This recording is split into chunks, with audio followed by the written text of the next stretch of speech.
I, Scott Andrew Beckwith, I, Carolyn Elizabeth McCormick, take you, Carolyn Elizabeth McCormick, take you, Scott Andrew Beckwith, to be my husband.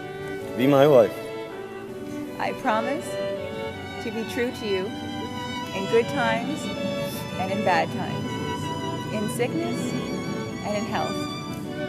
I will love you I will love you and honor you and honor you all the days of my life.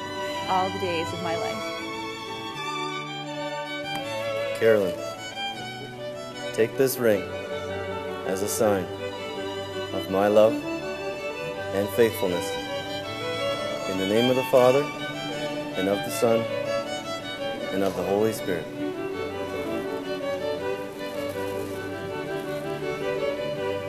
Scott, take this ring as a sign of my love and faithfulness. In the name of the Father, and of the Son, and of the Holy Spirit.